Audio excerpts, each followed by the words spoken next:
நம் தேவனாகிய இயேசு கிறிஸ்துவினால் உங்களுக்கு கிருபையும் சமாதானமும் சந்தோஷமும் உண்டாவதாக. இன்னைக்கு சத்தியத்தை குறித்து நாம பார்க்கவிருக்கிற வேத பகுதி மல்கியா 2வது அதிகாரம் வசனம் 6. மலாச்சி சாப்டர் 2 verse 6. சத்திய வேதம் அவன் வாயில் இருந்தது, அவனுடைய உதடுகளில் அநியாயம் காணப்படவில்லை. அவன் என்னோடே சமாதானமும் யதார்த்தமுமாய் சஞ்சரித்து அநேகரை அக்கிரமத்தினின்று திருப்பினான். இந்த வசனத்துடைய துவக்கத்துல சத்திய வேதம்னு சொல்லப்பட்டிருக்கு. நமக்கு கொடுக்கப்பட்ட வேதமே சத்தியமாக இருக்கு. நம்முடைய வேதம் என்னது? ஆண்டவருடைய வார்த்தைகள், வசனங்கள், இதனுடைய தொகுப்பே வேதமாக இருக்கு. அப்போ அவருடைய வசனம் சமூலமும் சத்தியமாக இருக்கும் போது அதை தொகுப்பாக கொடுக்கப்பட்ட வேதம் சத்தியமாகவே இருக்கும் இல்லையா? தேவனுடைய வேதம் சத்தியம்னு சொல்லி சங்கீதம் 119 அதிகாரம் 142 வசனம் பின்பாதியில சொல்லப்பட்டிருக்கு. அப்படியாக சத்தியமாக இருக்கிற வேதம் அவன் வாயில் இருந்ததுன்னு சொல்லப்பட்டிருக்கு. இந்த வசனத்துல அவன் வாயில்னு சொல்லப்பட்டிருக்கிறது லேவியர்களை பற்றி சொல்லிய வார்த்தையாக இருக்கு. இந்த மல்கியா 2வது அதிகாரத்துடைய துவக்கத்திலிருந்து எடுத்துட்டோம்னா ஆசாரியர்களா இருக்கிற லேவி கோத்திரத்தை குறித்து கர்த்தர் தன்னுடைய வார்த்தைகளை வெளிப்படுத்துறாரு. அவங்க ஆண்டவரை விட்டு வழிவிலகி போனதை பற்றியும் அவர்களோடு எப்படிப்பட்ட உடன்படிக்கையை ஆண்டவர் செய்திருந்தாருங்கிறத பற்றியும் சொல்றாரு. முக்கியமா இந்த வசனத்திற்கு முன்பாக இருக்கிற பகுதிகள் எடுத்துட்டோம்னா லேவியர்களோட தேவன் பண்ண உடன்படிக்கை எப்படிப்பட்டதாக இருந்ததுங்கிறத விவரிக்கிறாரு.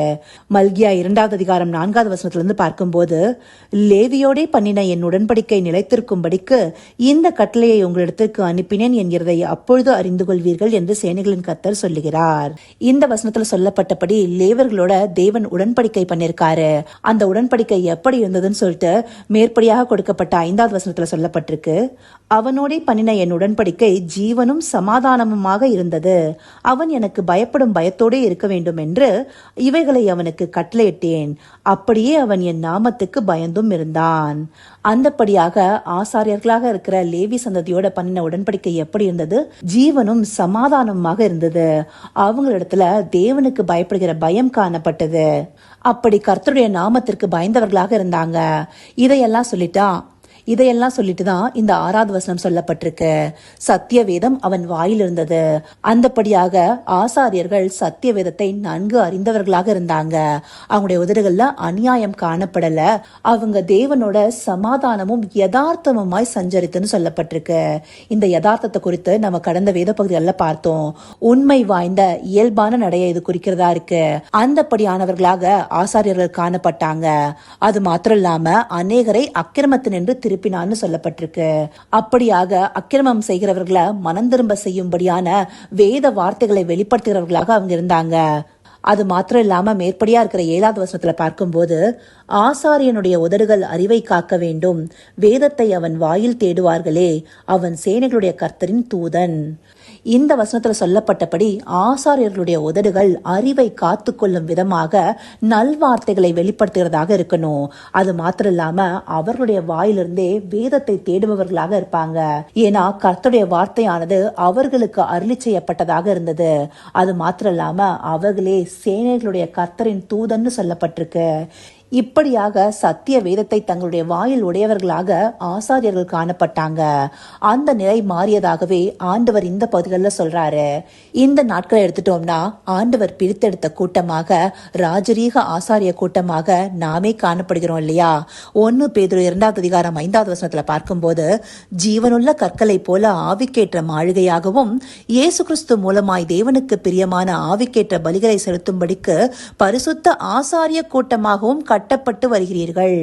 அந்தபடியாக நாம ஒவ்வொருவருமே ஆவிக்கேற்ற பலிகளை செலுத்தும் பரிசுத்த ஆசாரிய கூட்டமாக கட்டப்பட்டு இருக்கோங்கிறத இந்த வசனம் தெளிவுபடுத்துது.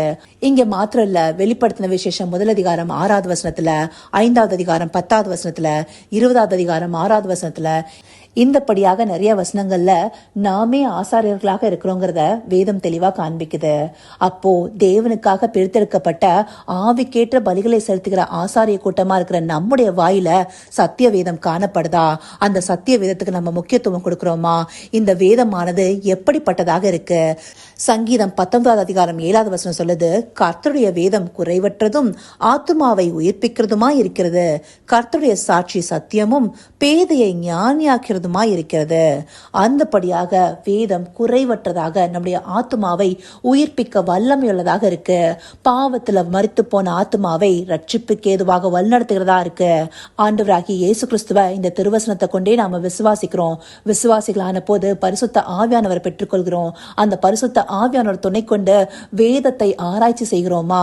சத்திய வேதத்தை நம்முடைய வாயில நிலைத்திருக்கும்படி செய்கிறோமா? சத்திய வேதம் வாயில் இருக்கிறதுனா என்ன? அந்த வேத வார்த்தைகளை நாம நன்றாக அறிந்து வைத்திருக்கிறது.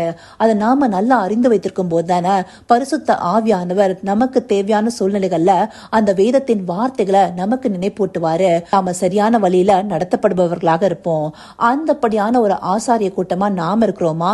இல்ல அன்றைக்கு ஆண்டவர் லேவியர்கள் இந்தபடியாக மாறி அந்த ஆசாரியத்துவத்தை இழந்து போனதை பற்றி சொல்கிறபடி இருக்கிறோமா? இதை நாம நிதானிச்சு பார்க்கணும். கர்த்தருடைய வேதத்துல இரவும் பகலும் தியானமா இருக்கிற மனுஷன் பாக்கியவான்னு சங்கீதம் 1:2 சொல்லுது. அப்படியாக கர்த்தருடைய வேதத்துல நாம பிரியமா இருக்கிறோமா? இரவும் பகலும் நாம தியானிச்ச வார்த்தைகளை மனசுக்குள்ளார நினைத்து பார்க்கிறோமா? தியானிக்கிறோமா? இந்த வார்த்தைகள் நமக்குள்ளார சென்று மாற்றங்களை உண்டு பண்ணாதானே நாம அநேகர அக்கிரமத்தினின்று திருப்ப முடியும். நாம அநேகருடைய திரளான பாவங்களை மூட முடியும். அப்படியாக காணப்பட வேண்டிய நம்ம இடத்துல சத்திய வேதமானது நிலைத்திருக்கணும். இந்த சத்திய வேதம் நம்முடைய வாயிலிருந்து நீங்காம காத்து கொள்ளணும். அப்படி இருக்கும்போதுதான் நம்முடைய உதடுகள்லயும் அநியாயம் காணப்படாது. நாமும் தேவனோட சமாதானமும் யதார்த்தமாய் சஞ்சரிக்க முடியும். இப்படியானவர்களாக நாம ஒவ்வொருவருமே மாறணுங்கிறது தான் தேவனுடைய விருப்பமா இருக்கு. அதற்காகவே இந்த வார்த்தைகள் நமக்கு காண்பிக்கப்பட்டிருக்கு. இதை உணர்வுள்ள இருதயத்தோடு பார்த்து கர்த்தருடைய சத்திய வேதத்துல பிரியமா இருந்து சத்திய வசனங்களை நம்முடைய வாயிலிருந்து நீங்க விடாம தேவனோடு சமாதானமும் யதார்த்தமாய் சஞ்சரித்து அநேகரை அக்கிரமத்தினின்று திருப்புகிற ஆசாரிய கூட்டமா இருக்க அவரை நோக்கி பார்ப்போமா? கர்த்தாவே, தேவாதி தேவனே, உமக்கே இந்த வேளை நன்றி செலுத்துகிறோம் ராஜா. அப்பா, அன்றைக்கு உம்மை விட்டு வழிவிலகி போன ஆசாரிய கூட்டமா இருந்த லேவி கோத்திரத்தை கடிந்து கொண்டு வார்த்தைகளை அனுப்பியிருக்கீங்க தகப்பனே.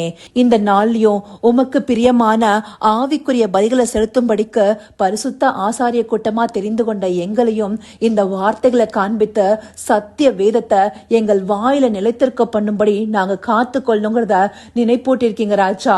உம்முடைய சத்திய வேதத்துல பிரியமா இருக்கும் போது எங்களுடைய உதடுகள் அநியாயம் காணப்படாதுங்கிறத உம்முடைய வார்த்தைகள் தெளிவாக காண்பிக்க தகப்பனே. அப்படியாக இருக்கிற சத்திய வேதத்தை அனுதினமும் தியானித்து உம்முடைய சமாதானமும் யதார்த்தமாய் சஞ்சரித்து அநேகர அக்கிரமத்தினின்று திருப்பவர்களாய் எங்களை நீங்க மாற்றி அருளுங்க தகப்பனே. அப்படியாய் தேவரீர் உமக்கேற்ற பரிசுத்த ராஜரீக ஆசாரிய கூட்டமாய் எங்களை மாற்றப் போகிற தயவிற்காய் நன்றி. சகலவித துதி மகிமை கனம் யாவும் ஒருவருக்கே செலுத்துகிறோம். இயேசு கிறிஸ்துவின் மூலமாய் வேண்டிக் கொள்கிறேன் பிதாவே. ஆமேன், ஆமேன்.